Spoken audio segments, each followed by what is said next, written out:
Abad ke-20 menyaksikan dua perang dunia yang menghancurkan. Konflik ini mengubah lanskap geopolitik dan meninggalkan bekas yang tak terhapuskan dalam sejarah manusia. Kengerian perang ini membuat banyak orang percaya bahwa umat manusia telah belajar dari kesalahannya. Gagasan tentang Perang Dunia Ketiga tampaknya tak terbayangkan. Namun saat kita menavigasi kompleksitas abad ke-21, momok konflik global kembali membayangi. Munculnya kekuatan baru, kebangkitan kembali persaingan lama, dan penyebaran teknologi senjata canggih telah menciptakan lingkungan global yang tidak stabil. Pertanyaannya bukan lagi apakah Perang Dunia Ketiga mungkin terjadi, tetapi seberapa besar kemungkinannya dan faktor apa yang dapat menyebabkan peristiwa bencana seperti itu. Dunia telah menyaksikan banyak konflik sejak berakhirnya Perang Dunia II. Konflik-konflik ini meskipun dahsyat, tetap terlokalisasi. Perang Dingin, periode persaingan ideologis yang intens antara Amerika Serikat dan Uni Soviet, membawa dunia ke ambang perang nuklir. Namun, bahkan selama periode tegang ini, konflik langsung antara kedua negara adidaya tersebut dapat dihindari. Runtuhnya Uni Soviet pada tahun 1991 menyebabkan periode unipolaritas yang singkat, dengan Amerika Serikat muncul sebagai satu-satunya negara adidaya. Namun, periode perdamaian dan stabilitas relatif ini terbukti berumur pendek. Abad ke-21 telah menyaksikan munculnya kekuatan global baru, terutama Tiongkok. Kebangkitan ekonomi dan militer Tiongkok telah menggeser keseimbangan kekuatan yang menyebabkan meningkatnya persaingan dan ketegangan dengan Amerika Serikat. Persaingan antara dua ekonomi terbesar dunia ini merupakan ciri khas lanskap geopolitik saat ini. Bersamaan dengan persaingan kekuatan besar ini, ketegangan dan konflik regional terus membara, mengancam akan meningkat menjadi konflik yang lebih luas. Timur Tengah tetap menjadi wilayah yang bergejolak, diganggu oleh ketidakstabilan politik, kekerasan sektarian, dan ancaman terorisme. Semenanjung Korea merupakan titik nyala potensial, dengan ambisi nuklir Korea Utara yang menimbulkan ancaman serius bagi keamanan regional dan global. Munculnya nasionalisme, populisme, dan proteksionisme di banyak belahan dunia semakin memperburuk ketegangan global. Tren ini merusak kerjasama internasional dan mengikis kepercayaan antar negara. Tatanan internasional berbasis aturan yang dibentuk setelah Perang Dunia II berada di bawah tekanan yang semakin besar. Dalam lingkungan yang tidak pasti dan bergejolak ini, memahami potensi penyebab Perang Dunia Ketiga sangatlah penting. Dengan mengidentifikasi faktor-faktor kunci yang dapat menyebabkan konflik global, kita dapat lebih memahami risikonya dan berupaya memitigasinya. Di jantung tatanan global saat ini terdapat interaksi yang kompleks dari dinamika kekuatan. Konsep hegemoni, di mana satu negara atau kekuatan memberikan pengaruh dominan atas negara lain, merupakan pusat pemahaman hubungan internasional. Selama sebagian besar era pasca Perang Dunia II, Amerika Serikat memegang posisi hegemoni global. Namun, kebangkitan Tiongkok sebagai kekuatan ekonomi dan militer menantang tatanan yang sudah mapan ini.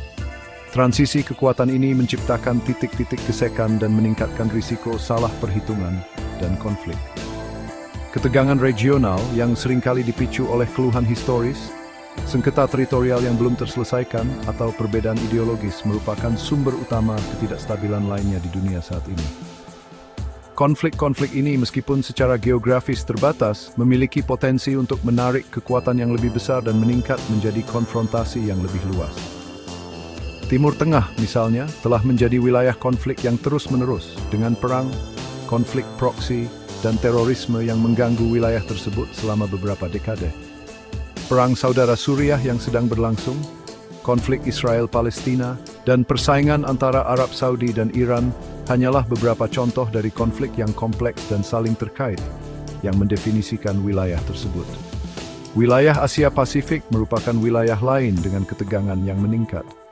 Ketegasan Tiongkok yang semakin meningkat di Laut Cina Selatan, klaimnya atas Taiwan, dan sengketa teritorialnya dengan Jepang dan negara-negara tetangga lainnya telah menimbulkan kekhawatiran tentang niat strategisnya. Amerika Serikat yang berusaha mempertahankan kehadiran dan pengaruhnya di kawasan tersebut, memandang tindakan Tiongkok sebagai tantangan terhadap hegemoni regionalnya.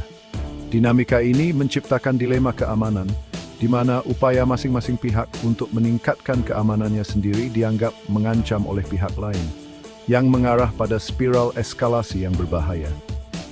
Di Eropa Timur, konflik di Ukraina yang dipicu oleh aneksasi Crimea oleh Rusia pada tahun 2012 telah menyalakan kembali ketegangan perang dingin antara Rusia dan Barat. Tindakan Rusia dipandang sebagai pelanggaran kedaulatan Ukraina dan tantangan terhadap arsitektur keamanan pasca Perang Dingin di Eropa. Konflik tersebut telah menyebabkan sanksi Barat terhadap Rusia dan peningkatan kehadiran militer di sepanjang perbatasan timur NATO yang semakin memicu ketegangan dan meningkatkan risiko salah perhitungan dan eskalasi. Interaksi antara persaingan kekuatan besar dan ketegangan regional menciptakan lanskap global yang kompleks dan berbahaya. Memahami dinamika ini sangat penting bagi para pembuat kebijakan dan analis ketika mereka berusaha untuk menavigasi tantangan abad ke-21 dan mencegah konflik global yang dahsyat. Bagian berikut akan membahas lebih dalam titik-titik nyala spesifik yang berpotensi memicu perang yang lebih luas. Selat Taiwan, perairan sempit yang memisahkan Tiongkok daratan dari Pulau Taiwan, secara luas dianggap sebagai salah satu titik nyala paling berbahaya di dunia. Tiongkok mengklaim Taiwan sebagai wilayahnya sendiri, warisan dari Perang Saudara Tiongkok yang berakhir pada tahun 1949 dengan pasukan nasionalis yang kalah melarikan diri ke Taiwan. Partai Komunis Tiongkok tidak pernah meninggalkan penggunaan kekuatan untuk menyatukan kembali Taiwan dengan daratan, dan ketegangan di seberang selat telah berkobar secara berkala selama beberapa dekade. Dalam beberapa tahun terakhir, Tiongkok menjadi semakin tegas dalam klaimnya atas Taiwan. Tiongkok telah meningkatkan aktivitas militer di wilayah tersebut, melakukan latihan udara dan laut yang sering di dekat wilayah udara dan perairan Taiwan. Tiongkok juga berusaha untuk mengisolasi Taiwan secara diplomatis, menekan negara-negara di seluruh dunia untuk memutuskan hubungan dengan Taipei, dan mengakui Beijing sebagai satu-satunya pemerintah Tiongkok yang sah.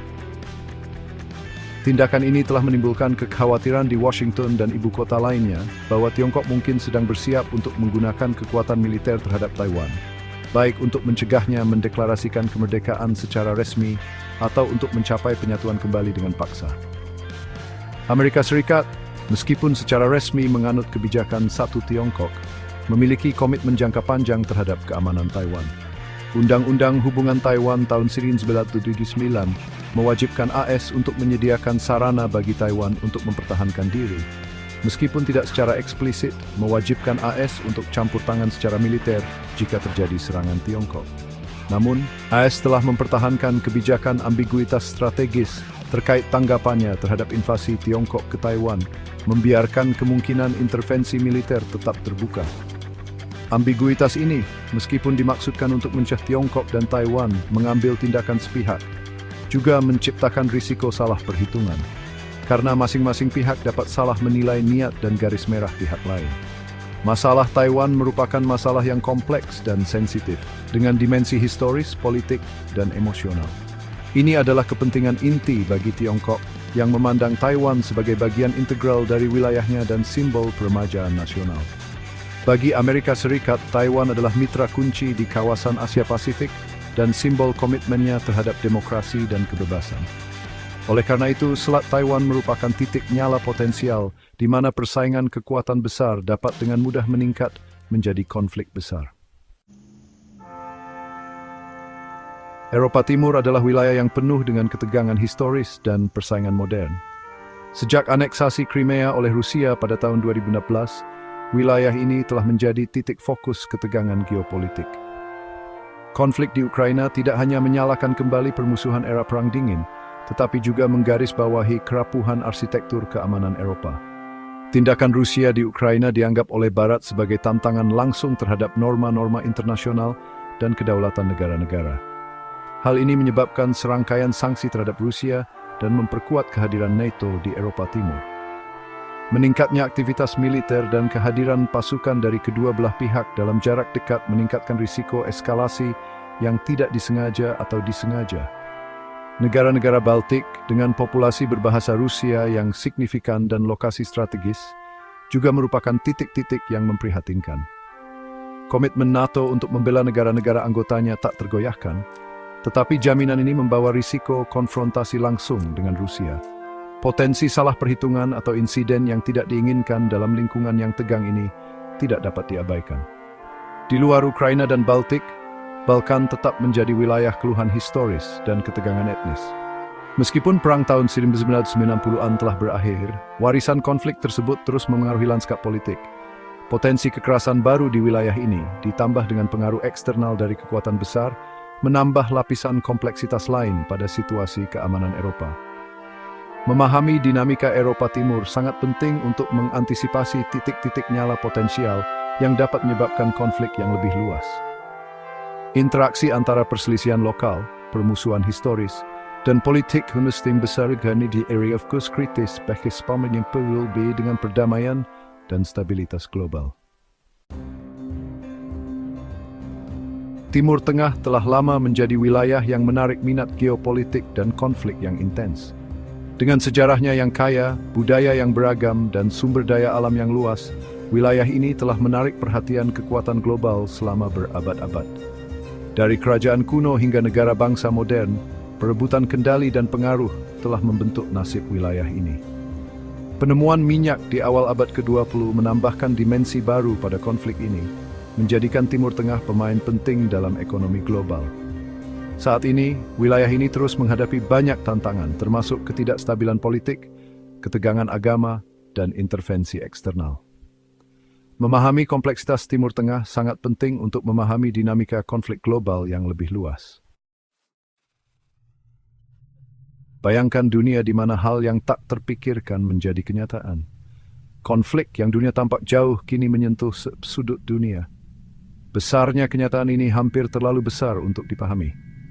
Namun inilah dunia tempat kita berada saat ini. Di Indonesia, dampak konflik global dirasakan dengan cara yang unik. Masyarakat di sini tangguh, namun mereka menghadapi tantangan yang mendalam dan beraneka ragam. Dari gangguan ekonomi hingga pergolakan sosial, efek riaknya tidak dapat disangkal. Bagaimana mereka menavigasi lanskap yang bergejolak ini? Bahkan di dunia yang berkobar dengan konflik, ada kantong-kantong keamanan.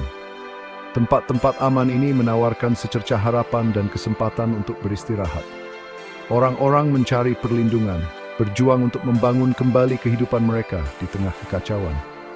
Ini adalah bukti semangat manusia yang abadi dan pengejaran perdamaian yang tak henti-hentinya. Jalan menuju perdamaian penuh dengan rintangan, tetapi ini adalah perjalanan yang layak dilakukan. Diplomasi, dialog, dan pemahaman sangat penting. Saat kita menavigasi jalan ini, kita harus ingat bahwa perdamaian bukan hanya tidak adanya konflik, tetapi kehadiran keadilan dan harmoni. Bersama-sama, kita dapat membangun masa depan di mana perdamaian bukan hanya mimpi, tetapi kenyataan.